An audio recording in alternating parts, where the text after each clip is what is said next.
Le royaume de France fut longtemps l'un des plus puissants d'Europe. De Clovis le Franc au dernier jour de la dynastie des Bourbons, du règne austère de Saint-Louis à celui de Napoléon III, vous allez revivre 15 siècles de notre histoire. Dans ce podcast, nous allons vous raconter les monarques français entre conflits, trahisons, rivalités et alliances. Vous écoutez Napoléon, épisode 3, première partie.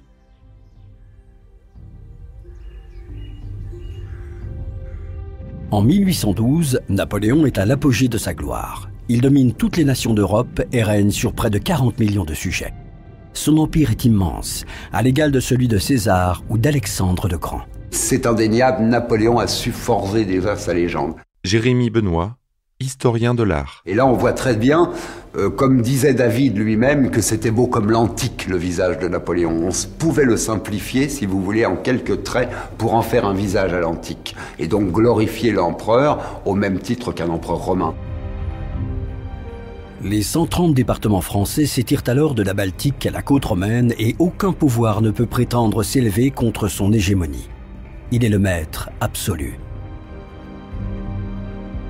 Qui aurait pu prédire le destin extraordinaire de ce petit Corse, entré à 15 ans à l'école royale militaire, nommé général en chef des armées d'Italie à 26 ans par le Directoire, premier consul à 30 ans, puis sacré empereur des Français à 35 ans.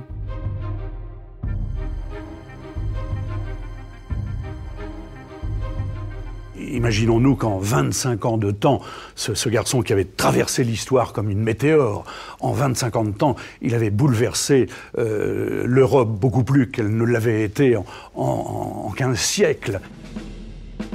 À la devise de la royauté, à chacun selon sa naissance, il oppose sa propre devise, à chacun selon ses mérites, et s'illustre non seulement comme grand stratège militaire, mais aussi comme administrateur de génie. Les préfets, le code civil, le concordat ou les lycées publics en sont des exemples édifiants. Notre troisième et dernier épisode consacré à Napoléon Ier s'ouvre sur la dramatique campagne de Russie, géant insaisissable qui décimera l'armée française.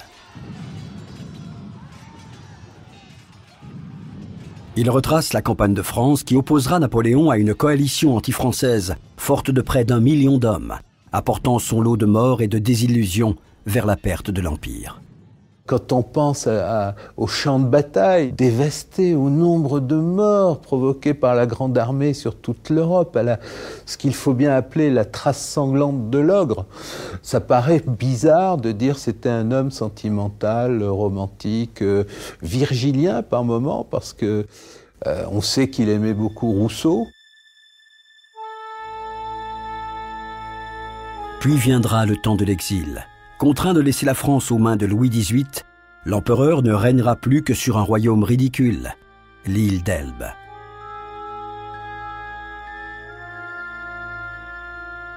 Les 100 jours verront le vol de l'aigle, le retour en force de l'empereur. Ce second souffle de l'épopée napoléonienne s'achèvera à Waterloo. Il conduira l'empereur à Sainte-Hélène, où il terminera ses jours en dictant ses mémoires, marquant ainsi l'histoire de son empreinte indélébile. Il a de l'ambition, il veut être le meilleur, il veut être le premier, constamment. Michel de Decker, écrivain d'histoire. Et même à Sainte-Hélène, jusqu'au dernier moment, sur son lit d'agonie, il faisait encore trembler l'humanité. Bonaparte n'est point grand par ses paroles, ses discours, ses écrits, par l'amour des libertés qu'il n'a jamais eues et n'a jamais prétendu établir. Il est grand surtout pour être né de lui seul, pour avoir su sans autre autorité que celle de son génie, se faire obéir par 36 millions de sujets. Il est grand pour avoir abattu tous les rois, ses opposants, pour avoir défait toutes les armées, quelle qu'était la différence de leur discipline et de leur valeur, pour avoir rempli 10 années de tels prodiges qu'on a à peine aujourd'hui à les comprendre. Chateaubriand, Mémoire d'outre-tombe.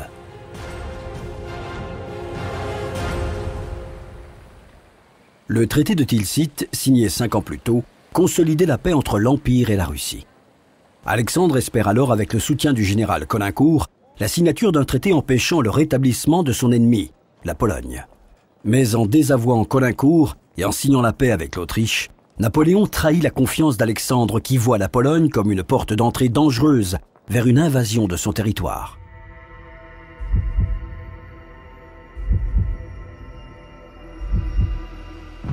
Dans l'espoir de ruiner le Royaume-Uni, Napoléon a mis en place une politique appelée blocus continental, empêchant l'ennemi de commercer avec le reste de l'Europe depuis l'année 1806.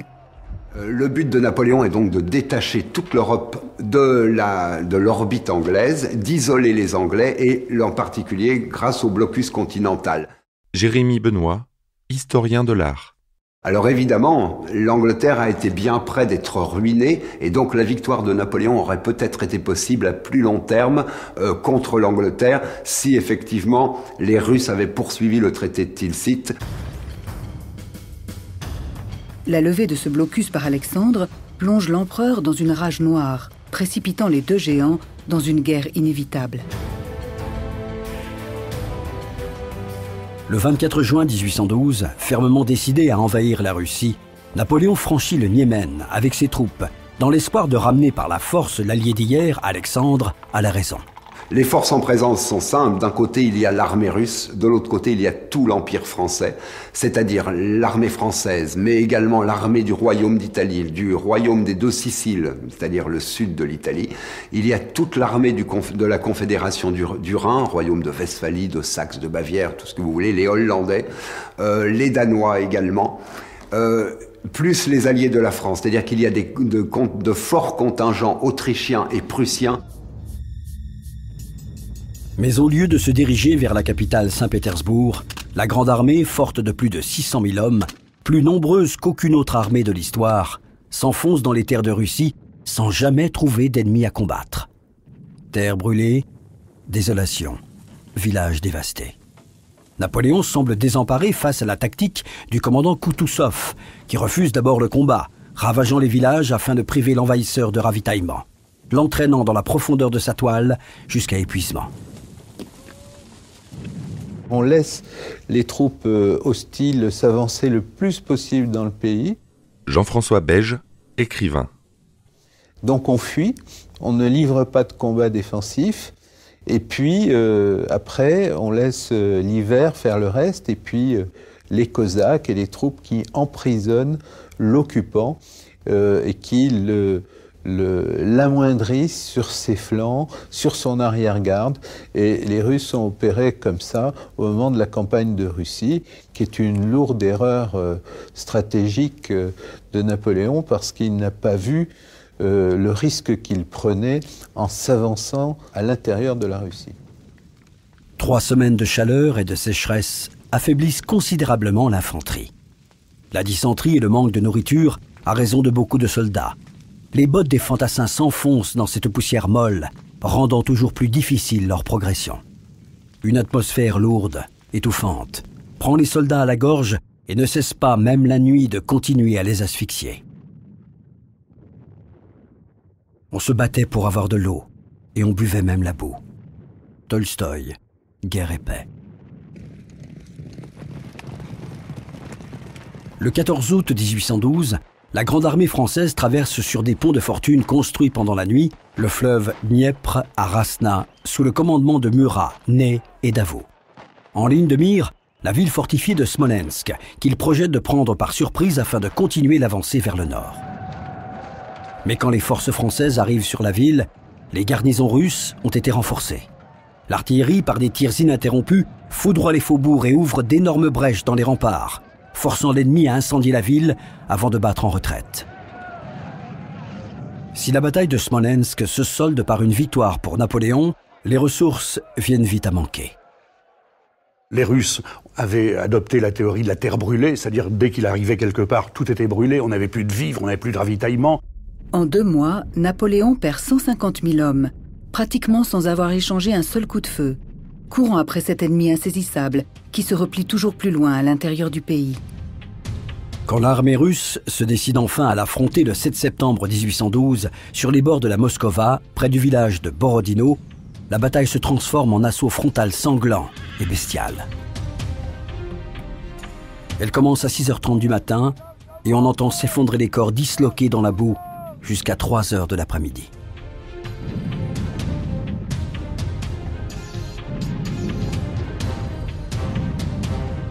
Les Russes ne cèdent pas et se battent jusqu'au bout. Mais comme ils abandonnent le champ de bataille le lendemain, Napoléon s'octroie la victoire. C'est dans Moscou, réduite à l'effrayante vision d'une ville fantôme, désertée par ses habitants et vidée de ses provisions, que les troupes françaises victorieuses vont entrer 2 jours plus tard, avant que la cité construite essentiellement de bois ne s'embrase.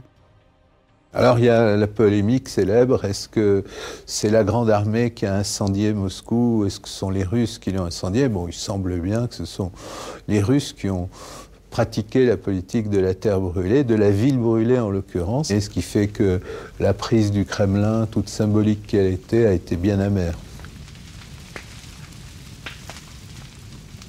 Les flammes consument Moscou presque intégralement, sous les yeux stupéfaits de l'empereur des Français, jusque-là persuadé de l'imminence de la reddition russe.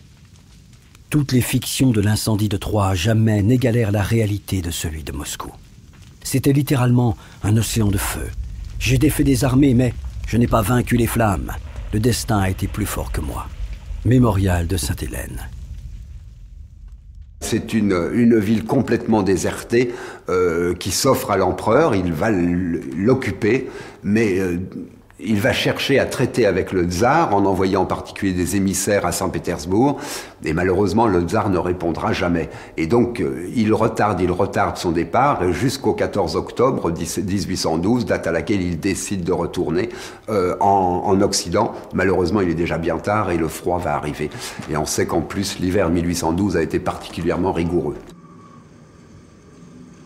L'incendie de Moscou marque le début d'une longue et difficile retraite, alors que dans l'ombre guette l'hiver glacé qui apporte la mort, griffant la chair et brisant les os des soldats qui périssent déjà de faim et de désespoir, attaqués sans répit par les cavaliers cosaques. Des milliers de soldats perdent la vie dans la seule traversée du fleuve Bérésina.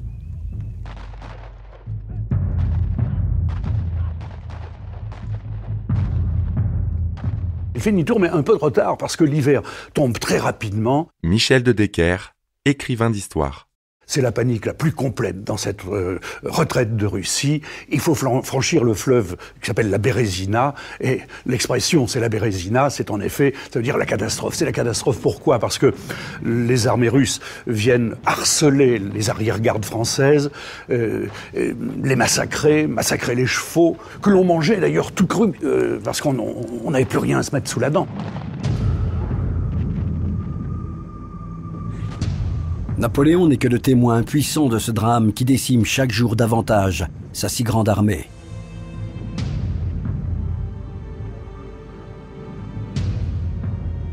Alors pendant que Napoléon se prépare à revenir de Russie, eh bien il existe à Paris un petit général qui a de l'ambition, puisqu'il envisage tout simplement de prendre le pouvoir. Il dit l'empereur est loin, je prends le pouvoir. Et il annonce à Paris que l'empereur est mort à Moscou et que lui va s'occuper du nouveau gouvernement.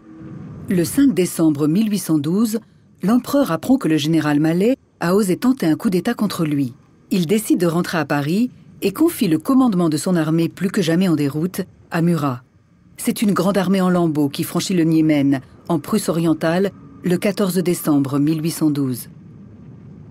Napoléon reviendra sur cette défaite lors de son exil à Sainte-Hélène. On ne peut s'empêcher de frémir à l'idée d'une telle masse qui déborde impunément sur vous, inondant tout, si elle triomphe ou se retirant au milieu des glaces au sein de la désolation de la mort devenue ses réserves. N'est-ce pas là la tête de l'hydre, dont on ne saurait venir à bout qu'en le saisissant au corps et en l'étouffant dans ses bras? Mais où trouver Hercule? Il n'appartenait qu'à nous d'oser y prétendre, et nous l'avons tenté gauchement, il faut en convenir. Mémorial de Sainte-Hélène. On a de très très grands généraux qui sont comme le général Éblé ou le général Lariboisière. Ce sont eux qui ont construit les ponts sur la Bérésina, qui sont également morts le 31 décembre 1812 des efforts qu'ils avaient faits, des hommes désarmés qui sont revenus à pied de Russie, comme le maréchal Lefebvre. Maréchal Lefebvre, homme de 57 ans, qui est revenu à pied de Moscou. Donc des surhommes d'une certaine façon. Cette campagne militaire reste un indicible désastre. Moins de 10 000 hommes sur 600 000 en reviendront en vie.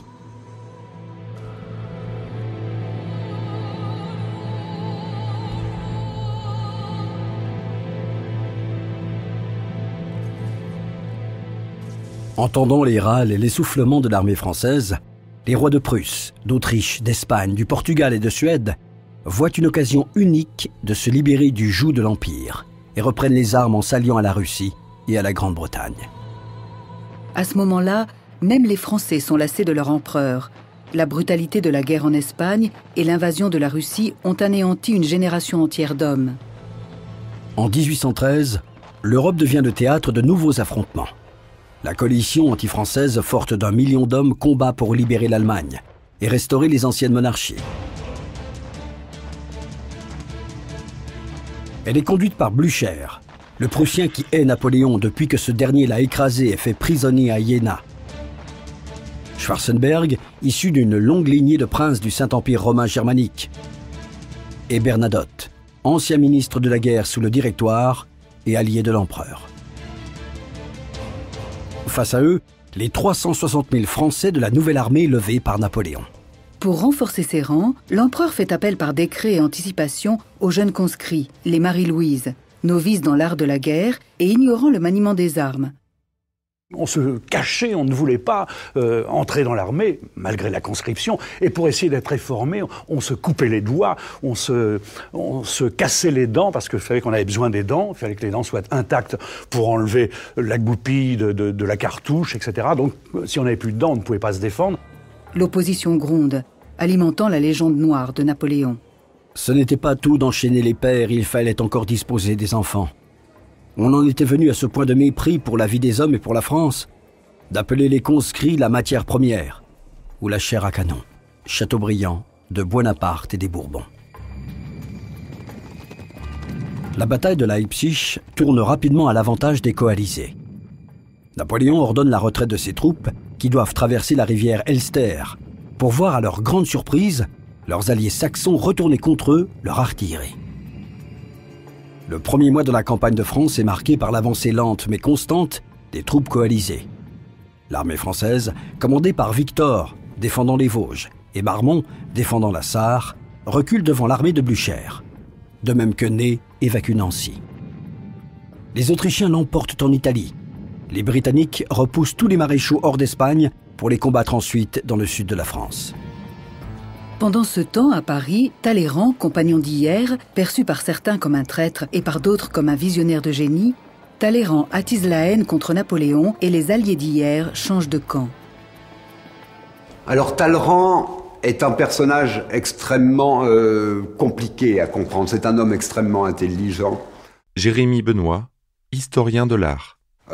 C'est un ancien évêque, l'évêque d'Autun, à la veille de la Révolution. Il est député du clergé au début des États généraux, donc en 1789. Par la suite, il va un peu disparaître. Il va réapparaître au moment de l'Empire en particulier. Napoléon fera son ministre des Affaires étrangères.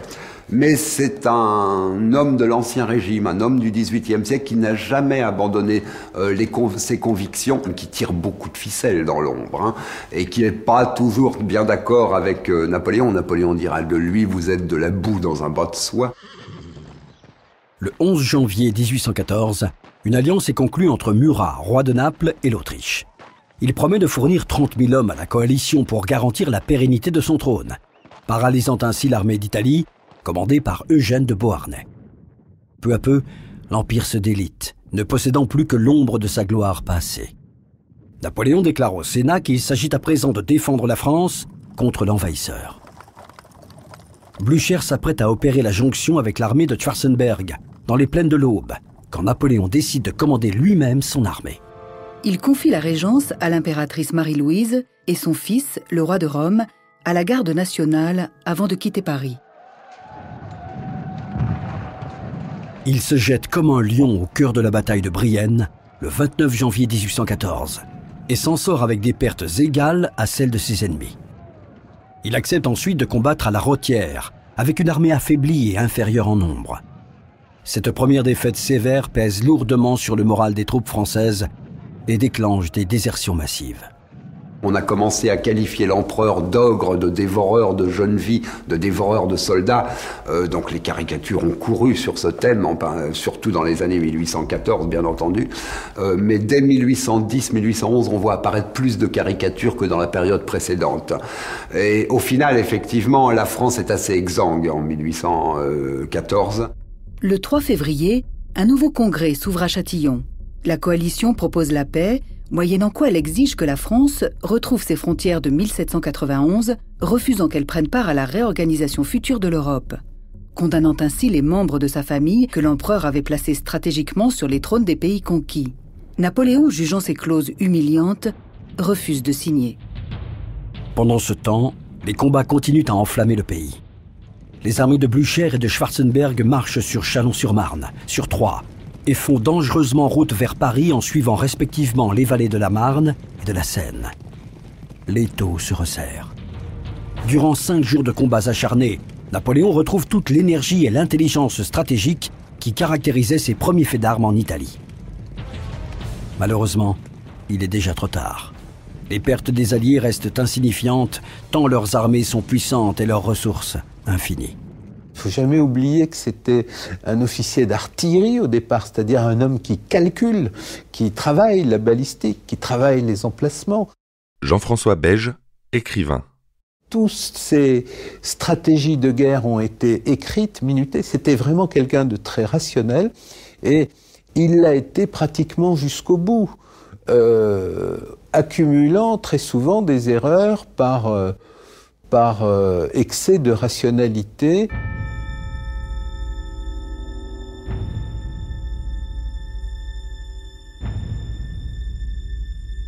La bataille de Montereau sera le dernier succès de Napoléon, obligeant l'ennemi à reculer alors qu'il n'est qu'à 50 km de Paris.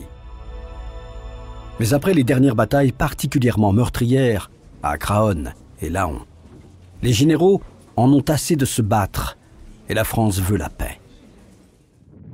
À Paris, les Français, conduits par les maréchaux Marmont et Mortier, n'ont plus qu'un seul objectif, combattre pour l'honneur. Ils savent que plus rien n'empêchera les coalisés de forcer les portes de la capitale, mais ils ignorent que l'empereur est en marche pour tenter de la sauver.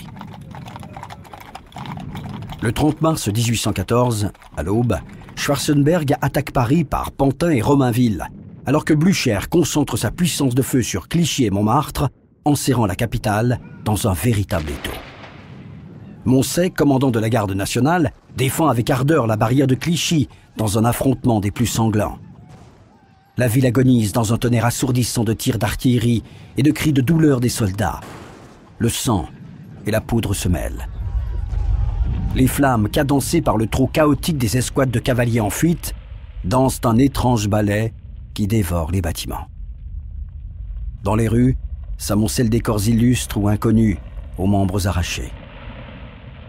À la tombée de la nuit, dans un dernier souffle, Paris succombe. Chacun ramasse ses morts. L'armée française perd 6 000 hommes et inflige 3 fois plus de pertes aux coalisés, sans faire de prisonniers. Ça a été la période la plus féconde en matière d'imagination militaire. Et c'est pour ça que cette période est toujours enseignée dans toutes les écoles d'officiers du monde.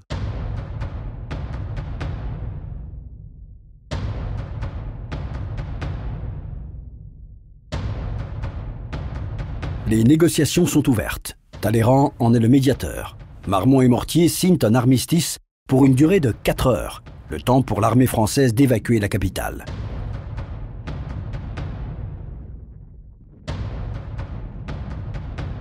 Napoléon est à Juvisy-sur-Orge lorsque la nouvelle sonne comme un coup de poignard. Le 31 mars à 7 heures, les armées alliées prennent le contrôle des barrières de Paris. Vers 10 heures, des Vive le roi résonnent dans les rues désertes, alors que sur la place Louis XV, les royalistes lisent la proclamation de Schwarzenberg aux habitants de Paris, exhortant le peuple à se soulever contre Napoléon. Plus tard, le tsar Alexandre reçoit les clés de la ville de la main même des maires d'arrondissement. La fanfare hurle des airs de conquête à la porte Saint-Martin pour accueillir la marche triomphale, ouverte par les cosaques russes et les hussards prussiens. Vous venez d'écouter Roi de France.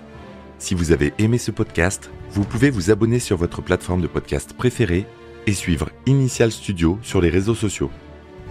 Roi de France est un podcast coproduit par Initial Studio et Merapi, adapté de la série documentaire audiovisuelle éponyme produite par Merapi. Cet épisode a été écrit par Thierry Bruand et Dominique Mougenot. Il a été réalisé par Franck Courvoisier. Production exécutive du podcast, Initial Studio.